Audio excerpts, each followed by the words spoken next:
오늘 말씀을 전하기에 앞서 먼저 한 가지 양해의 말씀을 드립니다. 제가 설교문을 작성하다가 분량 조절에 실패했어요. 그렇다고 오늘 설교가 압도적으로 길어진다 그런 얘기는 아니고, 오늘 본문에 대한 그래서 이야기를 일부를 오늘 먼저 다루고 다음에 나머지 이야기를 또 다루도록 하겠습니다. 여러분, 제가 아침 저녁에 이제 날씨를 보니까 생각보다 많이 쌀쌀해졌어요. 이제 반팔 입으면 좀 추운 느낌이 들더라고요. 아마 여러분도 좀 그런 느낌을 받으셨을 것 같은데요.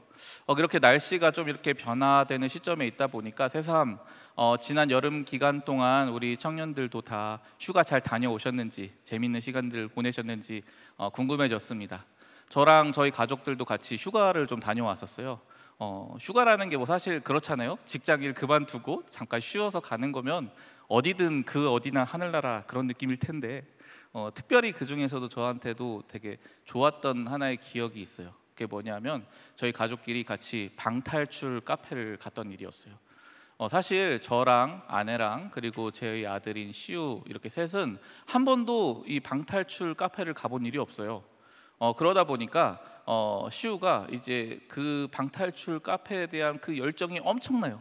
그래서 늘 평소에 우리 한번 가자고 계속 졸라댔었어요. 그래서 이번에 휴가 때 이때 한번 가봐야겠다 싶어가지고 예약을 해서 갔습니다. 갔는데 물론 우리가 알고 있는 일반적인 방탈출보다는 이제 어린이도 참여할 수 있는 약간 동화가 테마가 되는 그런 쉬운 초보자용 그런 테마를 하는 그런 방탈출 카페에 들어갔어요. 이제 딱 가니까 설명 다 해주고 이제 입장을 하래요. 근데 이제 눈을 감고 가더라고요. 눈을 감고 앞사람 어깨에 손을 얹고 이렇게 따라가는데 그렇게 따라가니까 벌써 두근두근하면서 막 긴장도 되고 되게 재밌겠다 막 엄청 기대가 되더라고요. 그래서 이제 눈이 딱 띄어지자마자 이제 그 방탈출을 시작을 합니다. 그런데 참 재밌는 거예요. 거기에서 아주 작은 실마리들만 이렇게 막 나와 있는데 그 실마리들을 조합하면 답이 나와요. 그 막 자물쇠가 풀어지고 문이 열리고 막 장치들이 움직여지고 너무 신기한 거예요. 거기다가 막 요즘에 얼마나 그렇게 장치들을 잘 마련했는지 이런 기능이 있어? 막 그런 싶은 그런 장치들이 막 자동으로 열리기도 하고 딱 풀리기도 하고 하여튼 너무너무 재밌었습니다. 자물쇠가 그렇게 많다는 걸 처음 알았어요. 그러면서 이거 진짜 아이디어다, 너무 잘 만들었다 막 이렇게 감탄하면서 하고 있었는데, 그런데 문제가 하나 있었어요. 이거 무슨 문제냐? 우리가 갔던 그 방탈출 카페는 초급자용이고 아까 말한 것처럼 어린이들까지 갈 수 있는 동화가 테마가 되는 그런 방탈출 카페였어요. 당연히 이제 난이도가 낮은 곳이었죠. 그럼에도 불구하고 생각보다 어렵더라고요. 아마 그냥 스스로 변명하자면 저희 가족 모두가 다 처음이어서 그런 거 아닐까 그런 생각을 해봤지만요. 근데 이제 딱 갔을 때 그 느낌이 뭐냐면 아주 좁은 공간에 풀어야 될 문제들이 너무 많은 거예요. 그리고 이거 풀어도 끝도 없는 거예요. 그 공간을 나올 수가 없어요. 계속 풀어요. 계속. 그 시간이 70분짜리였는데 이 70분 동안 내내 쉬지 않고 풀었던 그런 느낌이에요. 거기다가 막 힌트를 어떤 건 잘 못 봤어요. 그래서 헛다리를 짚었어요. 여기 갔다 저기 갔다 거길 계속 왔다 갔다 왕복하기도 했고, 또 어떤 거는 기계가 인식이 잘 안 되는 거예요. 근데 저는 그게 제가 뭔가 잘못했나 싶어가지고 이렇게 해봤다가 저렇게 해봤다가 인식이 안 되니까 답답하더라고요. 시우가 마지막에 딱 나타나서 그걸 하니까 오히려 딱 돼가지고 막 신기하기도 했고 재밌었어요. 근데 이렇게 이 방탈출 카페에서 이렇게 여러 가지 미션들을 진행하다 보면은 우리가 예상했던 상황들도 있지만 예상하지 못했던 상황들이 막 발생을 하잖아요. 문제들도 터지고 거기다 시간 제한은 째깍째깍 가는데 문제가 안 해결되고, 그러면 사실은 우리가 하다 보면 이거 어떡하지? 막 발도 동동 구르면서 당황도 하고 좀 패닉에 빠지기도 하고 그럴 수도 있는데, 그러나 저희 가족은 전혀 그럴 일이 없었습니다. 아무리 초보자용이라고 해도요, 나름 다 그 분위기가 조성되어 있고요. 또 그 긴급한 느낌을 이렇게 주기도 하고, 그래서 생각보다 좀 걱정되고 또 두려워할 만큼 요소가 있길래 좀 걱정을 했었는데 시우도 말짱했어요. 그리고 저나 아내도 말짱했습니다. 어떻게 우리 가족이 그렇게 패닉에 빠지거나 크게 당황하지 않을 수 있었을까? 그 이유는 아주 간단합니다. 왜냐하면 저희가 입장할 때 부여받았던 힌트가 입력되어 있는 휴대폰이 있었기 때문이거든요. 근데 이게 좀 특별한 게 다른 방탈출은 뭐 예를 들어 힌트가 3개 있거나 뭐 그렇잖아요. 그러면 저희가 받은 거는 초급자항이고 또 어린이도 갈 수 있는 거니까 이 힌트 개수가 무제한인 거예요. 그 마음대로 풀어버려요. 그래서 이거 아끼지 말고 쓰시면 된다고 그렇게 설명을 해주시더라고요. 그러니까 그렇게 무제한으로 얼마든지 힌트를 받을 수 있는 휴대폰이 딱 처음부터 지급되어 있으니까 딱 상식적으로 생각해 봤을 때도 굳이 우리가 그 현실에서 뭐 당황하거나 패닉에 빠지거나 그럴 이유가 전혀 없었던 거죠. 자, 그래서 그래도 이 가오가 있잖아요. 처음부터 막 그거를 힌트를 보면서 풀고 그러면은 뭔가 아닌 것 같았어요. 그래서 아내랑 또 저랑 또 시우랑 연합해가지고 야, 우리가 힘을 합쳐서 한번 열심히 할 수 있는 데까지 해보자 했어요. 그래서 처음부터 한 나름 중간까지는 힌트 하나도 안 보고 다 풀었습니다. 다 풀었는데 이제 그때부터 문제가 삐그덕거리기 시작하는 거예요. 생각지도 못한 상황들도 나오고 답답하고 아무리 노력을 해도 안 풀리고 힌트가 뭔 뜻인지도 이해가 안 가고 이 상황에서 계속 고집하면서 이거를 어떻게든 풀어내려고 했어요. 그런데 문득 이 현타가 온 거예요. 시계를 보니까 이게 생각보다 시간이 너무 빨리 가는 거예요. 근데 야, 이거를 내가 그냥 고집 피워서 내 힘만으로 어떻게든 이 문제를 풀어보겠다고 이렇게 힌트 하나도 안 보고 무제한으로 볼 수 있는데 그거 안 본 채로 그냥 계속 그렇게 고집 피우다가 이거 못 풀어버리면 중간에서 딱 막혀버리면 야, 그게 더 바보 같은 거 아닌가? 그런 생각 확 드는 거예요. 그래서 야, 우리 이럴 거 아니라 그냥 너무 좀 막힌다 싶으면 그냥 보자 이렇게 얘기를 했어요. 그래서 보기 시작하니까요, 그때부터 게임이 달라지는 거예요.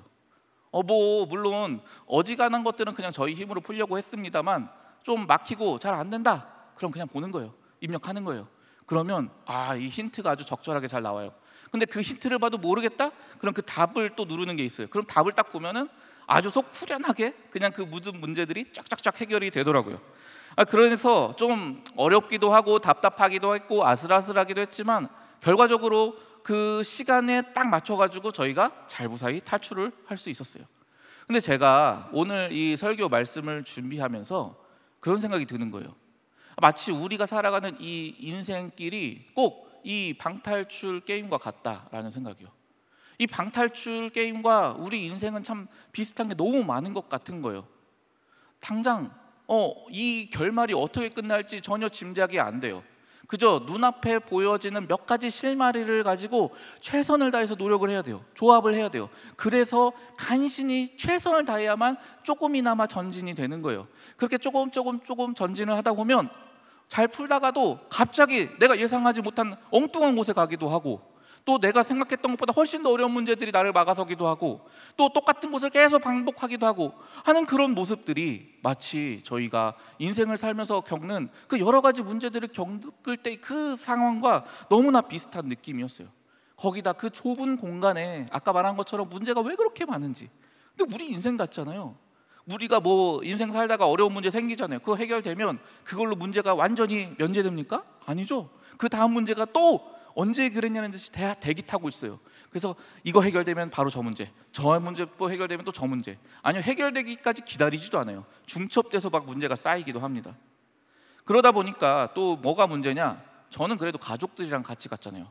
근데 여러분들 인생 살아보셔서 아시죠? 인생이라는 이 방탈출 게임 어떻습니까? 솔로 플레이예요. 뭐 죽이 되든 밥이 되든 여러분이 혼자서 해결하셔야 될 것들 푸성이에요. 그러니 많은 분들을 보면은 어떤 이들은 이렇게 문제들 계속 처음엔 노력도 하다가 그냥 너무 지쳐버려요. 그래서 그냥 중간에 그냥 낙오되듯이 그냥 쓰러져 버립니다. 어떤 사람들은 포기해버리고 어떤 사람들은 계속 잘못된 곳을 여기 갔다 저기 갔다 똑같은 잘못만 반복하기도 하고 또 어떤 사람들은 너무 큰 어려움에 거쳐서 패닉에 빠지기도 하고 그냥 가만히 멈춰 있기도 하고 그렇게 살아가는 사람들이 얼마나 주변에 많은지 아마 여러분들도 아실 겁니다. 근데 더 놀라운 사실은 우리 예수 믿는 그리스도인들조차도 이런 형태로 인생을 살아가는 사람들이 대부분이라는 사실입니다. 그러나 사랑하는 청년 여러분, 하나님께서 정말로 우리가 그렇게 이 방탈출을 어렵게 해내는 것처럼 우리가 그렇게 힘겹고 어렵게 또 답답해하면서 견딜 수 없어 하면서 그렇게 인생을 살라고 원하실까요? 절대 그렇지 않습니다. 예레미야 애가 3장에 보면 그런 말씀이 있습니다. 주께서 인생으로 고생하며 근심하게 하심은 본심이 아니시로다. 아멘. 여러분, 주님께서는 여러분이 고생하며 근심하게 하는 것이 절대로 본심이 아니시라고 성령을 통해 분명하게 선포합니다. 그러므로 하나님께서는 여러분들이 그 인생의 여러 가지 어려운 문제들을 계속 만날 때마다, 패닉에 빠질 것 같을 때마다 그 모든 상황들을 잘 풀어나갈 수 있기를 여러분보다 더 원하고 계셨습니다. 그래서요, 하나님께서는 저희에게 아주 특별한 사기급 아이템을 주셨습니다. 그게 뭡니까? 아까 제가 말한 것 같은, 마치 힌트가 무제한으로 볼 수 있는 것 같은 그런 힌트 휴대폰, 그걸 우리한테 주셨어요. 그게 바로 기도입니다. 이 기도라는 아이템은 모든 그리스도인들에게 다 지급되었습니다. 단 한 사람도 빠짐없습니다. 게다가 그것은 무제한입니다. 어떠한 문제라도 다 답을 가지고 있습니다. 그리고 어떠한 문제라도 다 정확하게 그 문제를 해결할 수 있는 능력이 그 안에 담겨 있습니다. 그런데 우리 현실 한번 볼까요? 제가 실제로 우리 청년들을 만나볼 때마다 많이 느끼는 게 뭐냐 하면, 아니, 우리 청년들뿐만 아니라 어쩌면 우리 대다수 그리스도인들은요, 이 기도라는 이 힌트 휴대폰을 사용을 안 하고 살아요. 거의 대부분이요. 정말로 그냥 벽에다가 집 안에 숨겨놓은 무슨 장롱 면허처럼 아예 그냥 잊어버린 채 살고 있더라고요. 아예 내가 그런 힌트 휴대폰을 지급받았나? 라는 걸 아예 망각하고 살아가는 것 같은 그런 분들이 대다수입니다. 또 어떤 분들은요, 있는 걸 알기는 하는데 그걸 별로 신뢰하지도 않고 그걸 쌀 생각도 안 해요. 야, 인생이란 모름지기 내 힘으로 풀어야지, 그러면서 자기 힘으로 어떻게든 지금 내 눈앞에 있는 이 자물쇠를 풀려고 아둥바둥 애를 써요. 어떻게든 그것을 내 힘으로, 내 능력만으로 그것을 해결해 내려고 노력합니다. 그러나 여러분, 그 결과가 어떻습니까? 결국 우리는 어떠한 형태가 됐든, 좀 더 많이 전진을 했든 조금 덜 전진을 했든 어느 순간 우리는 막 가로막히게 되고요, 거기서 우리는 좌절을 경험하게 되고요, 똑같은 것을 반복하면서 우리는 실망하게 됩니다. 여러분, 우리의 살아가는 이 현실은 방탈출이라는 게임과 다릅니다. 게임은 모든 것이 다 통제되어 있어요. 우리의 재미라는 요소를 주기 위해서 우리가 감당할 수 있을 정도의 그런 어떤 합리적인 수준의 그런 실마리들만 허락하고 그 정도 문제만 나와요. 그러나 여러분, 인생이 그렇습니까? 우리의 상황과 형편을 다 배려해 줍니까? 우리가 감당할 수 없는, 정말로 눈물밖에 나올 수 없는 그런 매번의 현실이 얼마나 자주 우리 앞에 모습을 드러냅니까? 내가 취업이 잘 됐다고 기뻐하다 보면 어느샌가 거기에서 정말로 나를 힘들게 하는 상사를 만나기도 합니다. 또 내가 모든 문제가 다 해결되고 연애도 잘해서 이제 결혼할 것 같다 싶으면 갑자기 부모님이 아프십니다. 해결이 안 되는 병이 나와요. 우리의 인생은 단 하나도 우리가 예상할 수 없고 다 우리의 힘을 뛰어넘는 거대한 장애물처럼 우리를 어렵게 합니다. 그런데 여러분, 왜 그런 어려운 문제들을, 그 내가 해결도 못하고 감당도 못할 그 현실의 아픔들을 그냥 나 혼자서 왜 끙끙 앓으며 그것을 그저 품고만 있어야 합니까? 그런 게 인생입니까? 그렇지 않습니다. 앞서 말씀드린 것처럼 우리에게는 이미 정말 사기급이라고 불릴 만한 아주 엄청난 아이템을 하나님께서는 우리에게 주셨습니다. 여러분, 여러분이 지금 만약에 롤플레잉 게임을 하고 있는데 정말로 그런 엄청난 아이템이 있다면 그거 한번 써봐야 되지 않겠습니까? 그거 끝날 때까지 한 번도 안 써보고 끝난다면 그거 얼마나 억울한 일입니까? 제가 이렇게 게임 용어를 가지고 설명을 하게 돼서 참 너무 죄송합니다만, 여러분들 중에서 단 한 명이라도 더 이 기도라는 것이 얼마나 능력이 있는지를 느낄 수만 있다면 이렇게 표현하고 싶었습니다. 여러분, 정말 간절히 이 시간에 여러분들에게 권면합니다. 눈 딱 감고 한 번만 기도해 보세요. 여러분, 그 기도는 결코 거창한 문제를 위해서만도 아니에요. 만약 여러분이 내일 면접이 있어요? 그럼 어떻게 하면 돼요? 그 면접장에서 직전에 한 번 눈을 감고서라도 기도해 보세요. 하나님, 두렵습니다. 떨립니다. 제 입술을 주장하여 주셔서 제가 지혜롭게 할 말들을 제 입에 담아 주소서. 여러분, 저는 지금까지 그렇게 말로 인해서 걱정할 때가 정말 많았거든요. 근데 이렇게 기도할 때마다 응답되지 않았던 적이 단 한 번도 없었다고 전 자신 있게 말할 수 있습니다. 이런 문제뿐입니까? 제가 예전에 여기서 설교하면서 한번 간증했던 적이 있죠. 피자 이야기. 네, 여러분 기억나시는 분들도 있을 건데요. 그 별것도 아닌 기도잖아요. 근데 하나님께서는 제 기숙사 후배를 통해서 그 작은 기도에도 응답되게 하셨습니다. 그것뿐만이 아닙니다. 여러 가지 인생의 큰 문제뿐만 아니라 작은 문제들까지도 하나님께서는 언제나 우리에게 귀 기울이고 계십니다. 우리에게 힌트 아이템을 딱 주셔서 언제든지 우리가 답답해할 때, 견딜 수 없을 때, 막혀있을 때 그 모든 문제들을 이미 해결할 능력을 처음부터 여러분에게 다 부어주셨습니다.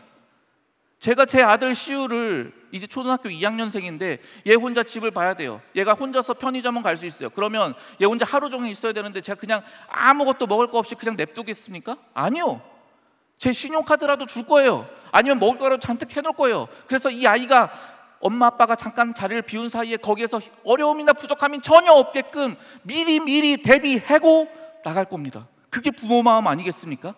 인간의 부모조차 이렇게 대비할진데 하물며 여러분을 누구보다 사랑하시며 자기 아들을 대신해서 죽기까지 여러분을 아끼시는 하나님께서 어찌 여러분을 이 험하고 악한 세상에서 그냥 혼자 발버둥치도록 내버려 두시겠습니까? 결코 그럴 리가 없다는 말입니다. 기도라는 능력, 그 기도라는 아이템, 여러분 그거는 쓰면 쓸수록 나한테 스킬이 붙어요. 아, 이거 이렇게 쓰는 거구나, 이렇게 쓰면 능력이 있는구나, 이걸 알게 됩니다. 여러분 왜 이게 중요한지 아십니까?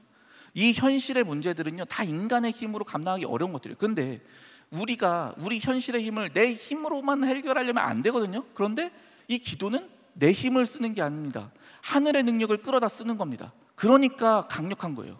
그래서 기도 없는 한 민족보다 기도하는 한 사람이 강하다는 말도 있지 않습니까? 여러분 만약 여러분이 한 번이라도 기도를 하게 되면 여러분이 인생을 보게 되는 시선이 달라지게 되고 이 인생의 난이도 자체가 완전히 달라지는 것을 경험하게 됩니다. 그 전까지만 해도 또 어떤 문제가 나를 힘들게 할까 그렇게 전전긍긍하면서 살았던 내 인생이 더 이상 그런 것들이 아니라 오히려 파도 타기를 즐기는 것 같이 그렇게 인생을 대하는 태도부터 완전히 달라지게 됩니다. 그렇기 때문에 오늘 저는 이렇게 기도를 강력하게 권면하고 있습니다. 오늘 본문에 보면 지금 이 현실의 앞날이 막막하고 앞으로 어떻게 해야 될지 전혀 모르는 사람들이 등장합니다. 그 사람들은 다름 아닌 예수님의 제자들이었습니다. 여러분 좀 이상하지 않습니까? 예수님의 제자들인 사람들이 왜 미래가 불투명하고 현실로 인해서 막막해 합니까? 그 이유는 간단했어요. 왜냐하면 이 사람들은 지금 자신들의 인생 전부를 걸었던 예수님, 그분이 갑자기 하늘로 올라가셨거든요. 그들은 정말로 인생 전부를 걸었어요, 예수님께. 그래서 자기 집도 내려놓고 부모님도 내려놓고 주변 지인들도 다 떠나고 자기들이 벌어놓은 재산 다 버리고 그리고 오로지 예수님한테 올인하고 살았습니다. 그렇게 자신들의 인생 전부를 걸었던 예수님을 계속 몇 년째 따라다녔는데 그런데 갑자기 이분이 승천하셨어요. 너무 막막하잖아요. 이제 앞으로 어떻게 살아야 되지? 지금 당장 뭐 해 먹고 살지? 그런 비참한 현실들이 그들의 눈앞을 가로막는 상황, 그것이 바로 오늘 본문의 제자들의 상황이었습니다. 그런데 예수님은 그렇게 막연하게 그냥 훌륭히 가시면서 딱 한마디만 남기셨어요. 그게 사도행전 1장 8절 말씀입니다. 화면을 통해서 제가 한번 읽어드리도록 하겠습니다. 오직 성령이 너희에게 임하시면 너희가 권능을 받고 예루살렘과 온 유대와 사마리아와 땅끝까지 이르러 내 증인이 되리라 하시니라. 아멘. 여러분, 예수님께서 그냥 갑자기 호련히 훅 가시면서 딱 한마디 남기시는 거예요. 지금까지 자기 졸졸졸졸 다 버리고 따라왔던 사람들한테 딱 이 한마디만 하는 거예요. 너희들 앞으로 내 증인으로 살아라. 내가 부활하고 내가 십자가에서 죽었다라는 그 사실들을 증언하는 삶을 살아라. 그러고 가신 거예요. 여러분 얼마나 막연합니까? 무책임하게까지 느껴지지 않습니까? 당장 내일 먹을 거는요, 당장 우리가 일주일 뒤는요, 구체적인 플랜은 하나도 안 알려주시고 그냥 막연하게 그냥 예수의 제자로 살아라, 안녕, 그러고 가셨어요. 여러분 예수의 제자로 산다는 거, 네, 물론 좋은 이야기입니다. 낭만적인 이야기입니다. 그러나 지금 그들이 처한 현실이 그렇게 낭만적인 이야기를 할 때가 아니라고요. 지금 그들이 있던 곳 예루살렘이라는 성입니다. 예루살렘이 어떤 데입니까? 예수 그리스도를 미워해서 죽였던 사람들이 지금도 눈에 불을 켜고 그 잔당들을 잡으려고 혈안이 돼 있는 상황입니다. 조금만 잘못 돌아다니면 잡혀 죽는 거예요. 거기다가 이 사람들 지금 인원이 몇 명인지 아십니까? 120여 명이나 되는 거예요. 여러분, 120여 명이나 되는 사람들이 다 어떤 커다란 다락방에 모여가지고 거기서 옹기종기 모여서 사는 거예요 지금. 그러니 당장 내일 먹을 것부터 문제되지 않습니까? 먹을 것도 문제가 돼. 앞으로 지금 한 발자국만 나가도 체포될 위기가 있어. 이런 어려움 속에서 그들이 뭘 어떻게 살아야 되는지 어떻게 합니까? 그런 그들에게, 그 암담한 현실에게 예수의 증인으로 살아라? 그들에게는 현실을 전혀 모르는 이야기였을 겁니다. 그 암울하고 답답한 상황에서 이들이 선택한 답이 뭡니까? 오늘 본문 14절 말씀인데요, 이 화면에 나올 건데 우리 같이 한번 한 목소리로 읽어보겠습니다. 시작. 여자들과 예수의 어머니 마리아와 예수의 아우들과 더불어 마음을 같이하여 오로지 기도에 힘쓰더라. 아멘. 여러분, 오로지 기도에 힘쓰더라, 이것이 바로 그들이 선택한 정답이었습니다. 그들은 다른 걸 하지 않았어요. 그냥 기도했습니다. 암울한 현실에 뭘 어찌해야 될지 모르는 미래에 대해서 그냥 기도했어요. 그랬더니 어떤 일이 이루어집니까? 그 기도를 시작하자 놀라운 일이 발생합니다. 하나님의 전능하신 능력의 영인 성령께서 그 120여 명이나 되는 사람들 전부한테 다 임하십니다. 그 성령이 임하자마자 이들이 갑자기 문을 박차고 뛰쳐나가기 시작합니다. 그 전까지만 해도 잡힐까봐 전전긍긍하면서 두려워 떨던 이들이 그냥 나가버려요. 나가더니만 지금까지 단 한 번도 쓰지도 않았던 외국어들을 막 구사하면서 전 세계 언어를 가지고 예수께서 죽으셨다 다시 살아나셨다, 이 한마디를 선포하고 다니기 시작합니다. 바로 그날 그 한 번의 행동으로 인해서 당시 예루살렘에서 그 하루 동안 예수를 새로 믿게 된 사람만 3,000명이라고 합니다. 당시 그 예루살렘 인구가 몇만 명 안 됐어요. 그 몇만 명 안 되는 인구 중에 3,000명이 하루 만에 예수를 믿게 된 거예요. 그때부터 이들의 삶이 완전히 달라졌어요. 이들은 마치 그 온 예루살렘 거리를 다 돌아다니면서 예수님처럼 행동했어요. 예수님처럼 기적을 베풀고 예수님처럼 병자들을 고치기 시작했습니다. 가난한 자들에게 복음을 전했습니다. 그리고 그들에게 놀라운 하나님의 나라를 증거했습니다. 그러자 이 예루살렘 온 동네가 완전히 떠들썩하게 변하여졌고 완전히 하나님의 나라로 새롭게 탈바꿈되는 역사가 일어나기 시작했습니다. 무엇보다도 그들 자신이 완전히 달라졌어요. 자신감이 넘쳐 흘렀어요. 옛날에 베드로는 예수님 모른다고 3번이나 부인했는데 그러한 찌질한 모습들은 온데간데 없어지고 너무나 당당하고 자신 있게 모든 사람들 앞에서 예수가 주인이시다, 예수가 그리스도다, 이 사실을 증거했습니다. 그 직전까지만 해도 그들은 하루 동안 뭐 먹고 살지부터 걱정해야 될 사람들이었어요. 그런데 이들은 완전히 그 삶이 변하게 된 겁니다. 여러분, 아까 말한 그 답답한 현실은요, 사도행전 1장에 나와요. 그리고 이렇게 완전히 뒤바뀐 그들의 새로워진 삶은 사도행전 2장에 나옵니다. 1장과 2장 얼마 차이도 안 나요. 그런데 그 차이를 결정지었던 그 중간에 있었던 단 한 가지 유일한 변수, 그것은 오로지 기도에 힘썼다라는 그 한마디 뿐입니다. 사랑하는 청년 여러분, 너무 지겹게 이야기를 해서, 지난주 최조영 전도사님도 반복해서 얘기를 해서, 또 제가 평소에도 계속 이야기했던 그 부분이라서, 아니 여러분들이 이미 애초부터 알아서 이게 별로 마음에 안 와닿으실 수도 있겠지만요, 여러분, 기도만이 능력입니다. 우리가 기도하면 하나님이 이 현실에 개입하시게 됩니다. 그러므로 기도하시기 바랍니다.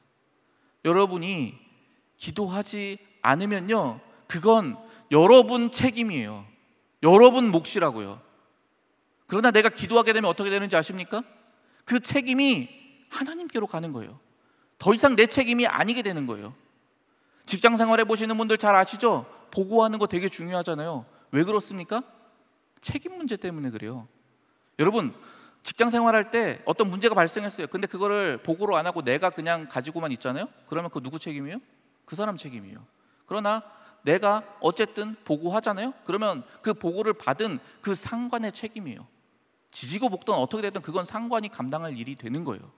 여러분, 여러분이 기도하면 더 이상 여러분의 인생의 문제를 여러분이 고민할 필요가 없어지고 하나님이 여러분의 문제를 고민하시게 된다, 이 말입니다. 여러분이 여러분 인생 고민하는 게 편해요? 아니면 하나님이 여러분의 인생 고민하는 게 좋아요? 당연히 하나님이 여러분 인생 고민해 주시는 게 훨씬 유익하고 좋은 거 아니겠습니까? 그 수단이 기도라는 말입니다. 여러분, 이찬수 목사님, 분당우리교회 이찬수 목사님 아시죠? 그 목사님이 평소에 힘든 상황, 어려운 마음이 됐을 때, 현실의 문제에 부딪혔을 때 그러면 꼭 찾아다니시던 게 있다고 합니다. 그게 어디냐면은 목욕탕이래요. 목욕탕을 왜 가시냐? 바로 거기에서 아주 중요한 영적인 문구를 하나 발견한대요. 그 목욕탕 입구에 들어가게 되면은 이렇게 써 있어요. 맡기지 않는 물건은 책임지지 않습니다. 여러분 다 보셨죠? 저도 옛날에 기억이 납니다. 제가 찜질방에서 한번 자는데 그 지갑을 안 맡겨봤어요. 안 맡겼는데 제가 자는 사이에 그걸 털어 갔더라고요. 그걸 털려 보니까 그제서야 알겠더라고요. 아, 맡기는 게 이래서 중요하구나. 여러분이 어떠한 문제이든 상관없습니다. 여러분이 일단 기도하면 그건 더 이상 여러분 문제가 되지 않습니다. 그것은 더 이상 여러분의 책임도 아닙니다. 그러나 여러분이 맡기지 않은 물건은 그 누구도 책임져 주지 않습니다. 사랑하는 여러분, 혹시 이 가운데 취업에 대해서 아직도 고민하시는 분들이 계실지 모르겠습니다. 막막하신가요? 기도하시기 바랍니다. 여러분, 풀리지 않는 가족 간의 관계가 있습니까? 부모님이 너무 다투십니까? 이 형제들 간의 관계가 어려우십니까? 여러분, 인간의 힘으로 절대 해결될 것 같지 않죠? 그 절망스러운 마음을 여러분 혼자 끙끙거리지 마시고 기도하시기 바랍니다. 결혼에 대해서 계속 밀려지는 결혼 일정 때문에 이성 교제의 문제로 인해서 오랜 기간 짝을 만나지 못해서 답답하십니까? 기도하시기 바랍니다. 직장에서 상사 문제로, 또 내 교우 관계 문제로, 학교에서 인간관계 문제로 어려우십니까? 여러분 기도하시기 바랍니다. 기도하면 응답이 있습니다. 왜냐하면 우리가 간구하는 그 기도를 들으시는 하나님이 지금도 살아계시는 하나님이시기 때문입니다.